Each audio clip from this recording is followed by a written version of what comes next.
বিকাল 4টা বাজে। সুগা আর জিমিন বাসার ঘরে বসে ছবি তোলার জন্য বিভিন্ন পোজ দিতেছে। ইউনো আর জিহু পিক তুলতেছে, একবার জানালায় ঝুলে আবার বিছানায় গোল হয়ে বসে। যত প্রকার পোজ আছে সব গুগল থেকে বের করতেছে জিমিন। আর রুমের এক কোনায় তে মুচকি হেসে ছবি তোলা দেখতেছে। আর জাঙ্কুক, সে তো তের শাড়ির আঁচল নিয়ে গিটু দিতেছে আর ফোনে বাবার সাথে কথা বলতেছে। বাবা কি ফুল আনবে, কাউকে দাওয়াত দেওয়া বাকি আছে কিনা সেটা জানার জন্য সব জেনে নিচ্ছেন জাঙ্কুকের থেকে। তে পিঠের উপর কিছু স্পর্শ পেয়ে কেঁপে উঠল। হাতের নয়, তবে ফুলের। জাঙ্কুক ফুল দিয়ে ওর পিঠের উপর নাড়াচ্ছে, সুড়সুড়ি দিচ্ছে। তে ভ্রু কুচকে ওর দিকে তাকাতেই ও বাইরে জানালার দিকে তাকিয়ে বলল, হ্যাঁ বাবা, টুটুল মিয়াকে দাও। হ্যাঁ টুটুল মিয়া, ভালো আছো নি? বাসর ঘর কিন্তু পুরো গোলাপের হতে হবে। আচ্ছা বাবা। তে কথাটা শুনে লজ্জা পেয়ে চলে গেল। ফটোশুট শেষ হতেই সুগা সবার মুখের ওপর দরজা লাগিয়ে ফেলেছে। এমন করার কারণ আছে। কারণটা হলো কেউ ওকে জিমিনের সাথে কথা বলতে দিচ্ছিল না। একবার একজন এসে এক ধরনের কথা বলে মাথা কাটছিল। তে আর জাঙ্কুক হাসতে হাসতে শেষ সুগার এরকম কাণ্ড দেখে। তে চলো, বাসায় ফিরতে হবে।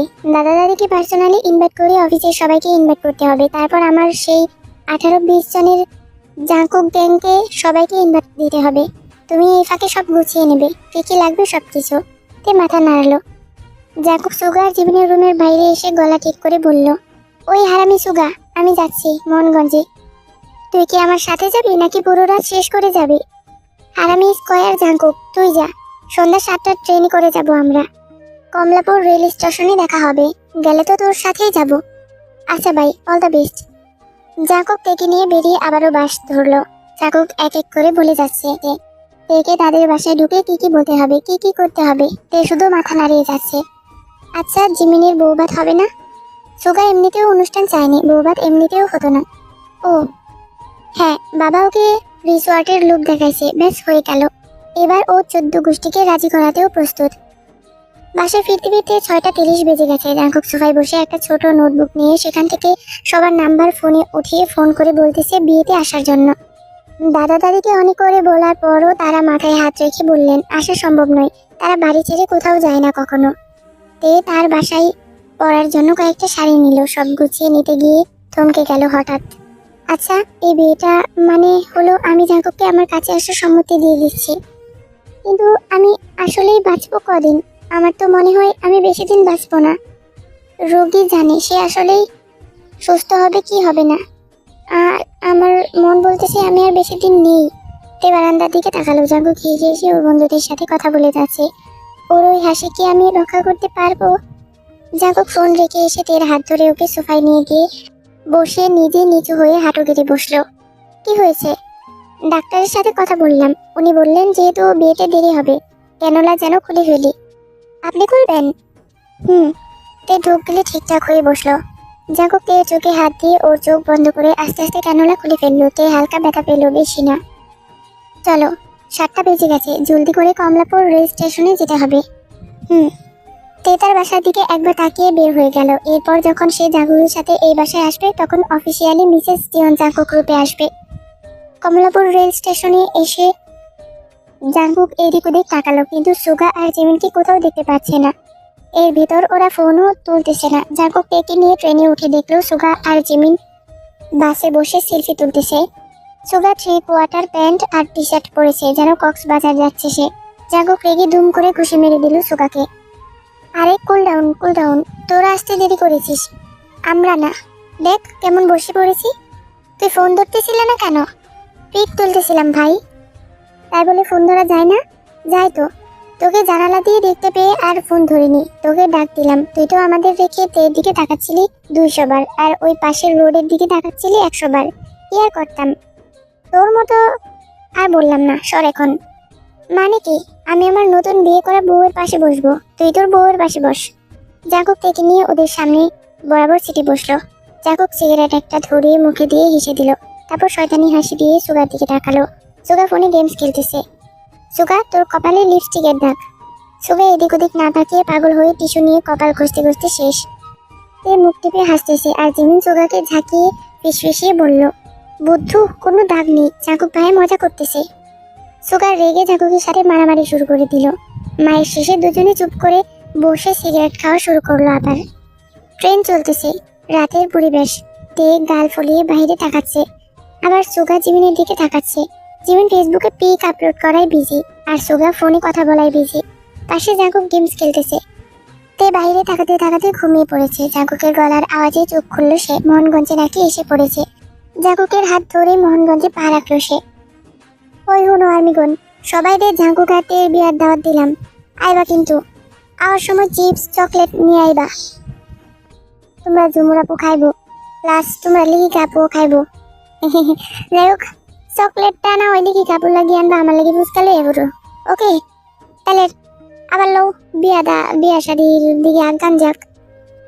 অথচ কয়েক মাস আগে যখন সেই মনগঞ্জ থেকে চলে গিয়েছিল, তখন তারা দুজনের মনের দিক দিয়ে অচেনা ছিল। আর আজ তারা বিবাহিত, ভয় ভয় কাজ করতেছে। জাঙ্কুকের বাড়িতে এই প্রথমে সে যাচ্ছে, কি জানি তাদের সাথে খাপ খাওয়াতে পারা যাবে কিনা। জাঙ্কুক দুটো রিক্সা নিল, একটাতে সে আর তে, আরেকটাতে সুগার জিমিন। রাত তখন 11টা বাজে, খুটখুটে অন্ধকার। ব্যাং ডাক দিতেছে। কিছুক্ষণ আগেই বৃষ্টি হয়েছিল। রাস্তাঘাট পিচ্ছিল, তার ওপরে গাছের ঢালে জমে থাকা এক দুটো ফোঁটা পানিও পড়তেছে থেমে থেমে। তে মনের অজান্তেই জাঙ্কুকের হাত মুঠো করে ধরে আছে। রিক্সাওয়ালা রিক্সার নিচে হারিকেন জ্বলতেছে, সেটার আলোয় তিনি পথ চলতেছেন। পেছনের রিক্সায় সুগা বসে দুঃখের একটা গান ধরেছে। দিলাম আর কিছুই বুঝে না গানটা। জিমিন ধুমধাম কিল বসে চুপ করিয়েছে ওকে। রেগে রেগে বলতেছে, বিয়ের দিন রাতে কেউ এই গান গায়, বেয়াদব একটা।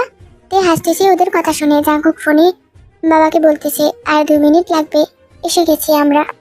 বাসার সামনে এসে দুটো রিক্সায় থামলো। তে নেমে বাসার দিকে তাকালো। দোতলা একটা বাসা। দোতলা বলতে নিচের তলা অনেক বড়, আর উপরের তলায় 2-3টা রুম দেখা যাচ্ছে। বাড়ির সামনে এত এত ফুল যে সবার আগে বাগানটায় চোখে পড়বে। বাড়ির উপরে একটা লাইট জ্বালানো, আর বাগানে তো প্রতি কদমে কদমে লাইট। নিশ্চয়ই বাগানটাকে উজ্জ্বল করে তোলার জন্য আর সৌন্দর্য বৃদ্ধি করার জন্য এত এত বাতির ব্যবস্থা করা। বাবা হেসে এগিয়ে আসতেছেন। দারোয়ান গেট খুলে দিয়েছে ততক্ষণে। শুধু বাবা এসেছেন। তে ওনাকে সালাম দিয়ে এদিক ওদিক তাকালো। দূরে বাসার ভেতর সোফায় বসে থাকা দুজনকে দেখা যাচ্ছে, তবে তারা এদিকে খেয়াল না দিয়ে টিভি দেখায় মগ্ন।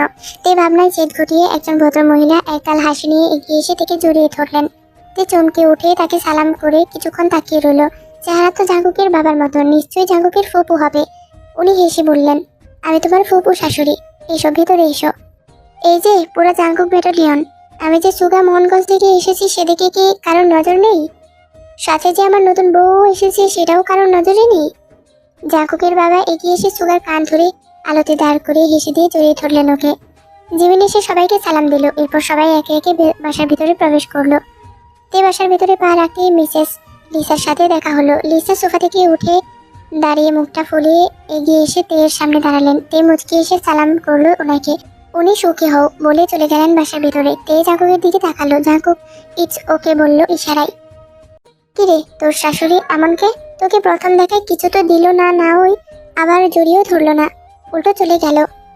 জানি না, আজব তো। জাঙ্কুকের হাতের ভিতরে ঢুকলো। সায়ন সিঁড়ি দিয়ে নেমে ওদেরকে দেখে দাঁত কেলিয়ে হাসলো। সামনে এসে হঠাৎ করে সবার সামনে নিচু হয়ে তের পা ধরে সালাম করতে গেল। তে চমকে ভয় পেয়ে জাঙ্কুকের পিছনে চলে গেল। সায়ন, এসব কি? ভাই, তোমার কি আমার কিছুই ভালো লাগে না? ভাবি আমার বড় ভাইয়ের বউ, তাকে সালাম করব না? এতই ইসলামিক হলে বাবাকে করো গিয়ে। পরে ভাবির লাইনে এসো। জাঙ্কুক তের হাত ধরে টেনে সবার সামনে দিয়ে নিজের রুমের দিকে গেল। তে কিছুটা ঘুরের মধ্যে আছে। এই ছেলেটা এমন কেন করলো? কি অসভ্য। জাঙ্কুক রুমে ঢুকতেই সে থ হয়ে দাঁড়িয়ে পড়লো। রুমের অর্ধেকটা দেয়াল জুড়ে শুধু জিন বেগমের ছবি।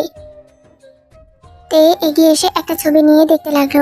উনি সেই যিনি আমাকে প্রথম খাবার তুলে দিয়েছিলেন। কি মিষ্টি চেহারা ওনার। জাঙ্কুক দুম করে বিছানার উপর শুয়ে পড়েছে। তে ছবিটা রেখে পিছনে ফিরে পুরো রুমটা একবার চোখ বুলিয়ে নিল। খাট একটা আলমারি, আর একটা টেবিল ও চেয়ার। জানালা খোলা, সেটা দিয়ে বিরাট একটা ক্ষেত দেখা যায়, যেটার মাঝখানে একটা পিলারে এখন আলো জ্বলতেছে।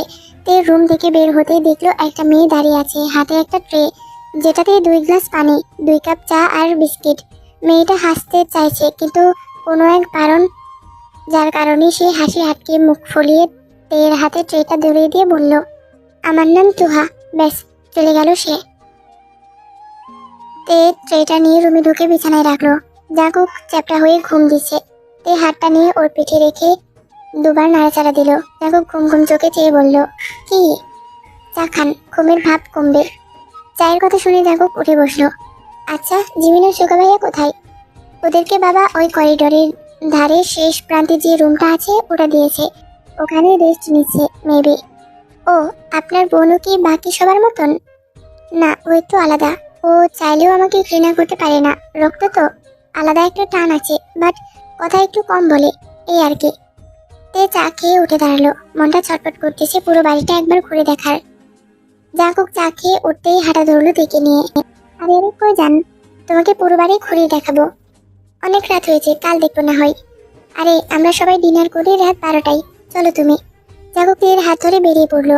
নিজের সোফায় সায়ন পায়ের ওপর পা তুলে টিভিতে মুভি দেখতেছে। থেকে নামতে দেখে দাঁত কেলিয়ে তের দিকে তাকিয়ে ওর পা থেকে মাথা পর্যন্ত একবার দেখে নিল। তে জাকুকের হাত শক্ত করে ধরলো। সায়নকে এইভাবে তাকিয়ে থাকা দেখে জাকুক রেগে সায়নের দিকে তাকিয়ে তেকে নিয়ে রান্নাঘরের দিকে চলে গেল। ফুপু আর খালা রান্না করতেছেন। ফুপু চুলায় মাংস নাড়তেছেন আর খালা নিচে বসে শশা কাটতেছেন সালাদ বানানোর জন্য। তে রান্নাঘরে ঢুকতেই খালা হেসে দিয়ে দাঁড়িয়ে পড়লেন। তে এগিয়ে এসে খালাকেও সালাম দিল। খালা খুশি হয়ে জাকুকের দিকে তাকিয়ে বললেন, জাকুক বাবা, একখান খাসা বউ পাইলা তুমি, তোমার বোনের পছন্দে। হ, এখন বুঝতেছি জিন আপা কেন ওরে বেশি রেখেছিল। আমিও ওরে দেখছিলাম আশ্রমে জিন আপার সাথে গিয়ে।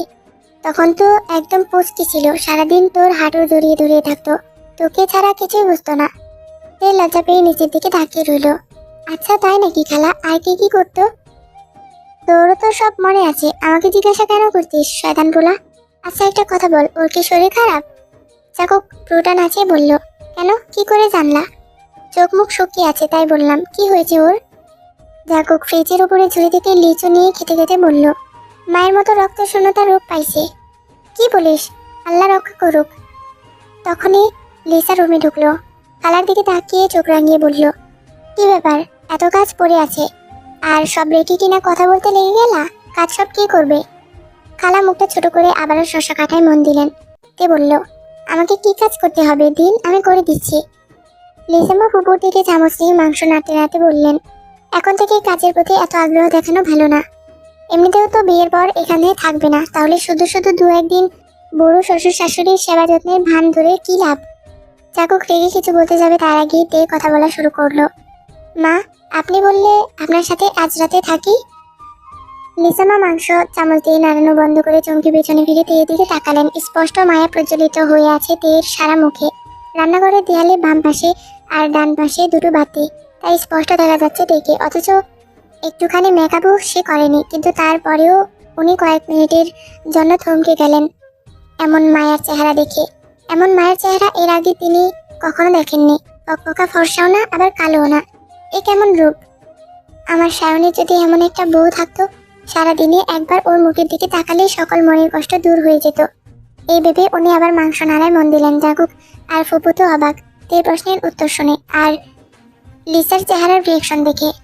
ফুপু পোলাও বাটিতে নিতে নিতে বললেন, মা, এখন তোমার কিছু করতে হবে না, আমরা আছি না, যাও বাসাটা ঘুরে দেখো। জাগুক খালা থেকে 2 পিস শশা নিয়ে তের হাত ধরে বেরিয়ে গেল। এবার গেল বাবার রুমে। বাবা রকিং চেয়ারে বসে পেপার পড়তেছেন। সকাল থেকে সারাদিন তিনি পেপার পড়ার সুযোগ সময় দুটোই পান না। মাঝে মাঝে পান, তবে তখন পড়তে ভালো লাগে না। ওই যে রাতে পড়তে পড়তে একটা অভ্যাস তৈরি হয়ে গেছে তার, তাই এই রাতের বেলায় মনোযোগ দিয়ে পেপার পড়তেছে তিনি। জাকুক দরজায় দুটো টোকা দিতেই চমকে দরজা থেকে তাকিয়ে হেসে দিয়ে বললেন, আয় ভেতরে আয়। জাকুক ভেতরে ঢুকতেই বড় একটা শ্বাস নিয়ে বলল, বাবা, মায়ের গায়ের গন্ধটা আসতেছে, তুমি আবার মায়ের সেই পারফিউমটা দিয়েছো তাই না? হ্যাঁ রে, তোর মাকে আজ খুব মনে পড়তেছে। আজ থাকলে পুরো বাড়িটা মাথায় করে রাখতো সে। তার ছেলের বউ এসেছে, কতই না খুশি হতো সে। তাই পারফিউমটা দিয়ে তাকে অনুভব করতেছি, মনে হচ্ছে আমার আশেপাশেই আছে। পারফিউমটা শেষ হলে কিন্তু তোমাকে সেই আবার কুমিল্লা যেতে হবে, কারণ সেই পারফিউমটা কুমিল্লার একটা ছোটখাটো কারখানায় তৈরি হয়। মায়ের পছন্দ এত নিখুঁত যে মাঝে মাঝে অবাক হতাম আমি। হ্যাঁ রে, সেই নিজেই আনকমন একটা মানুষ ছিল, যাকে আমি মৃত্যু পর্যন্ত ভুলতে পারবো না। বাবা, তেও এসেছে আমার সাথে।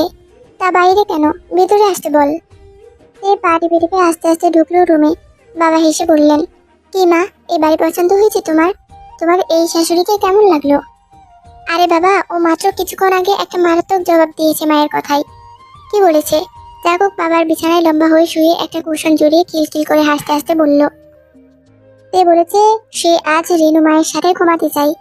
বাবা রকিং চেয়ার থেকে পড়তেই যাচ্ছিল, কথাটা শুনে উনিও হাসা শুরু করে দিলেন। তে দাঁত কেলিয়ে ওয়ার্ড্রোবের সাথে লেগে মুখ নিচু করে আছে। Brilliant, so much brilliant. আচ্ছা বাবা, তুমি পেপার পড়ো, আমি ওকে বাকি রুমগুলো দেখিয়ে আসি। ওকে যা। জাঙ্কুক একে নিয়ে সায়নের রুমের সামনে দিয়ে যাওয়ার সময় থেমে বলল, বাইরে থেকে দেখছে, ভিতরে গিয়ে দেখলে মদের গন্ধে আর রুমের হাবিজাবি জিনিসের গন্ধে বমি আসবে। তে বলল, এমনিতেও তার যেতে ইচ্ছে নাই। তারপর তারা গেল তোহার রুমে। পুরো পিঙ্ক কালারের রুমটা, কোনো একটা সিঙ্গেল বেড, সেটার বেড কভার থেকে শুরু করে পর্দা, আলমারিও পিঙ্ক কালার, বাচ্চাদের রুমের মতো। তো বাথরুম থেকে বেরিয়ে তে আর জাঙ্কুককে দেখে চুপ করে তাকিয়ে রইল। জাঙ্কুক আর তে কিছু বলল না, সোজা হাঁটা ধরলো। এবার তারা এসেছে বাগানে। তে ফুলগুলোতে ছুঁয়ে ছুঁয়ে দেখতেছে। জাঙ্কুক ইউনোকে ফোন করলো। হ্যালো ইউনো, শোন ভাই, আমার রুমে গিয়ে আলমারির প্রথম ধাকে কয়েকটা শপিং ব্যাগ দেখবি। কাল আসার সময় ওগুলো আনতে ভুলে গেছি। কেন বলতো? আরে আমি আমার প্রথম বেতনের টাকা দিয়ে তোদের সবাইকে শপিং করে দিয়েছি, সাথে মা বাবা আর আমার পুরো ফ্যামিলির জন্য কিনেছিলাম। আসার সময় এত ব্যস্ততায় আনতেই ভুলে গেছি। ওকে, আমি নিয়ে আসবো। Okay bye. সে একটা গোলাপ হাতে নিয়ে গ্রান নিয়ে পেছনে তাকাতেই জাঙ্কুকের সাথে টাকা খেলো। পরে যেতে নিতে জাঙ্কুক ওর কোমরে হাত দিয়ে ধরে ফেললো ওকে। তা কি খবর আমার পাতানো বউ? তে মুচকি এসে নিচের দিকে তাকিয়ে রইল।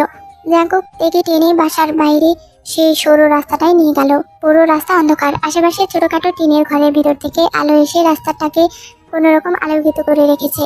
দুজনে সেই আলো ধরেই হাঁটতেছে। জানো, তুমি যেদিন এই রাস্তায় আমাকে ধরে সেভাবে কেঁদেছিলে, সেদিনই আমি শপথ নিয়েছিলাম আমি তোমার জীবনের দায়িত্ব নেব। আর দেখো, নিয়েও ফেলেছি। এইভাবে যে নেব তা একদমই ভাবিনি, তবে নিব এটা ভেবেছিলাম আমি। আচ্ছা, আমরা এখানে থেকে গেলে হয় না বাবা মায়ের সাথে? জাঙ্কুক হাঁটতে হাঁটতে বড় একটা নিঃশ্বাস ফেলে বলল, না, এখানে থাকা পসিবল না। আমার মা হলে আমি বাধা দিতাম না তোমাকে, কিন্তু এখানে যারা আছে তারা তোমাকে আর আমাকে সুখে থাকতে দেবে না। স্পেশালি সায়ন, 1 নম্বরের ক্যারেক্টার লিখছে। আমাদের বাসায় একবার একজন বুয়ার মেয়ে আসতো, নাম রাইতা। সায়ন তার সাথে অবৈধ সম্পর্ক করে মেয়েটাকে প্রেগনেন্ট করেছিল। পরে লিসামা কত টাকা খরচ করে ওই মেয়েটার থেকে সায়নকে ছাড়িয়েছে। পুলিশ কেস হওয়ার আগেই সব সলভ করে ফেলেছে। আজ দেখুনি তোমার দিকে কি নজরে তাকাচ্ছিল। তে জাঙ্কুকের হাত মুঠো করে ধরে আর একটু কাছে এগিয়ে এসে দাঁড়ালো। মুখ ফুটে একটা কথা বলল, আর সেটা হলো, আমার এই জীবনে আপনি ছাড়া আপনার কেউ নেই।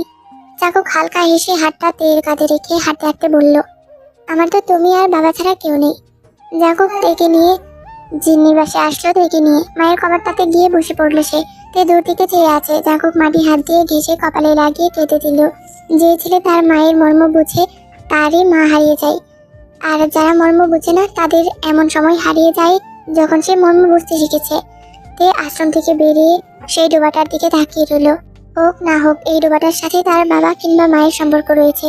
তারা তো একদিন এখানে এসেছিল, তাই না? কোন জায়গা দিয়ে এসেছিল তারা? তারা হবে নাকি একজন হবে শুধু? আমাকে মা নাকি বাবা ফেলে গিয়েছিল সেদিন? তে ডোবাটায় থাকা একটা পলিথিনের দিকে তাকিয়ে কেটে দিল। কাটতে কাটতে পিছিয়ে গিয়ে দেখলো জাঙ্কুক ওর দিকে তাকিয়ে আছে চুপ করে। তে জাঙ্কুককে শক্ত করে জড়িয়ে ধরে কেটে দিল। আমার বাবা মাকে একবার দেখতে চাই জাঙ্কুক, আমাকে একবার তাদের সামনে দিয়ে আসেন। আমি তাদের কাছ থেকে সন্তানের অধিকার চাইবো না জাঙ্কুক, আমি শুধু একবার তাদের ছুঁয়ে দেখতে চাই। জাঙ্কুকের জ্যাকেট টেনে টেনে তে বলল, কি হলো জাঙ্কুক, খুঁজে দাও না তাদের, আমি তাদের কাছে যেতে চাই।